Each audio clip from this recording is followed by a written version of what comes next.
things are bad. I had a conversation and he said, no, I respectfully disagree. Welcome back, everybody. Today is Wednesday of the 4th week of Lent. And look who's back. Yes, I needed a little bit of a respite day. Honestly, when I look back at yesterday, I think there's no way I could have done that. It was too busy. I kind of felt that same way myself. Well, you know, these videos, they come in different ways. We're just grateful that God allows them to actually get out on time. So thank you for watching. Thank you for putting up with us as we come to you. Oh, I have a question for Ken. Oh. How are your Lenten sacrifices and penances going? Some are okay. Some are a complete failure. I was kind of thinking the same thing for myself too. I feel like there's been some successes in some areas where I'm just like, oh, I need a stronger resolve. Yeah, maybe you feel the same way. Maybe you had some great intentions at the beginning of Lent and you have fallen flat in your face. Breaking Lenten intentions is not a sin. I'll give you an example for me. I wanted to wake up in the morning and work out 4 days a week. I haven't been perfect with that, and not at all recently. Is that a sin? No. It would be good if I did, but, so it's just an encouragement. Don't be in despair. Right, and it doesn't mean that you can't pick up tomorrow. Right? Just saying. I'm getting uncomfortable with this conversation. You know what's really been helping me is that line, the heroic minute. Like, Kijana, you need heroic minute. And it's not even a minute that I need. I literally just need 5 seconds to make a good decision. My heroic 5 seconds. Yeah, because once you make the decision, you move on and it's fine. Many generations, which should belong to Christ and the church, are being lost in these years. And because unhappily from these places, the harmful influence of a new paganism is being sent into the whole world. So I just turned 40 this year. And I remember there being a time when stores were closed on Sundays, where Sunday was really a day of rest. There was no sporting, no tournaments. People really didn't work on Sunday. If you really needed something from the grocery store, you kind of had to really search out for that grocery store that would be open, or even the gas station. Not every gas station would be open. And I just think our society has really changed. Mm-hmm. Mm-hmm. And we have seen now the previous generation, like our grandparents, rewind, where they were really faithful. They grew up in a Catholic culture, particularly here in Canada. You could say that. Mm-hmm. Even Quebec, for example, tremendously Catholic province. And then fast forward to now, that generation has been passing away and dying. And so we are going to these funerals of people who have had great faith, and people recognize the fruitfulness of their life, the temporary fruitfulnesses of their life. For example, larger families and businesses and a cohesive family unit, mm-hmm. and who they were as a good person. And this is all celebrated at a funeral with complete disregard to the faith that allowed the fruitfulness to come forward. Right. There's a complete disconnect in the next generation and the next generation. These grandchildren who get up and proclaim the greatness of their grandparents, forgetting they led great lives because they had faith in Jesus. Right. And maybe in 20 or 30, 40 years, what are these funerals going to look like? Are people even going to want a Catholic funeral? Yeah, we got some problems, friends. The current generation has lost its faith. Mm-hmm. It's our job to proclaim it now, but right. Things are bad. Yeah, things are bad. We're going to get into this because this whole chapter is all about unity of life. And I think what it means is just, how does our faith permeate in every aspect of our life? It's not just reserved for Sunday when we go to Mass. Thus, contemporary paganism is characterized by the search for material well-being at any cost, and by the corresponding disregard, or to put it more accurately, fear, genuine terror, of anything that could cause suffering. Do you think that we have reacted this way with a contemporary paganistic mind of avoiding suffering at all costs these last 2 years? I'm not sure what to say about this, friends, because I know it might offend some people, but I think I'm just okay with that today. Like, how we have responded over this last 2 years, in some ways, has been a faithless response. I had a conversation with, and he said all these pandemic protocols and everything are worth it if we could just save one life. No, I respectfully disagree. Should we be prudent? Yes. Should we try and protect the vulnerable? Yes.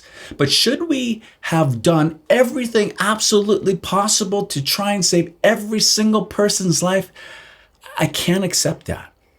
The World Health Organization says there's 1.3 million people every year that die from traffic accidents.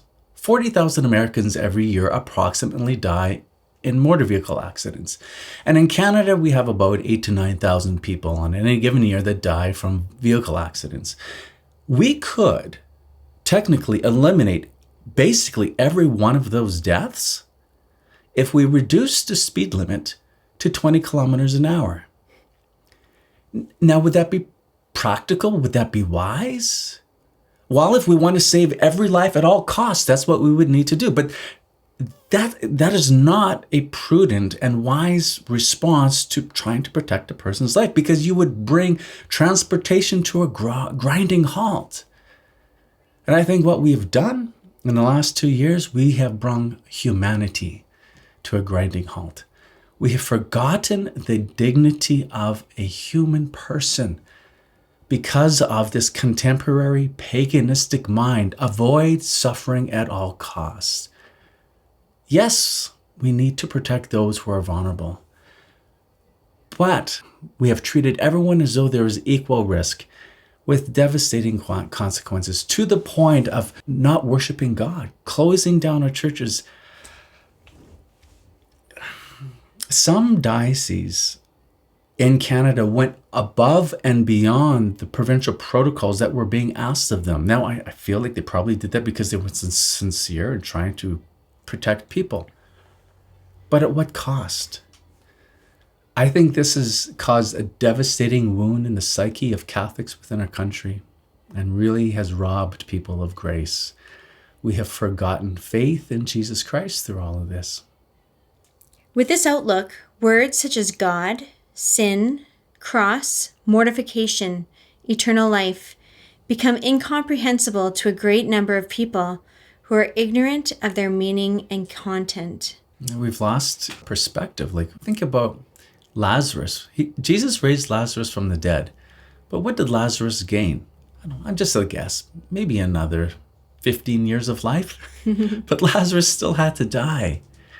And when we forget this, we die spiritually. Again, this contemporary paganistic mindset has blinded us to the truth. We're made for God.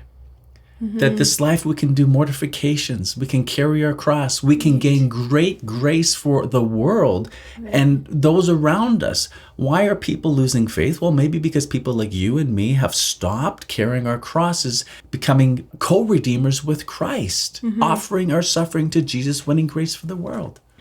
If we Christians really lived in accordance with our faith, the greatest revolution of all times would take place. The effectiveness of our co-redemption depends on each one of us. You should meditate on this. Do I live at every instant of my life this unity of life, at work, in my leisure, at rest? I feel like there's like different categories in our life. You know, there's our faith friends that we talk about faith with. There's our secular friends that we talk about secular things with. There's maybe our work friends that we talk about work things with. And there's not really much overlap. But I guess the question is, why are we not willing to share our faith with people who might not know about the faith? Isn't that the whole point of Christianity? to evangelize and to share the beauty? And if we truly believed that eternal life mattered, we would be preaching this from the rooftop.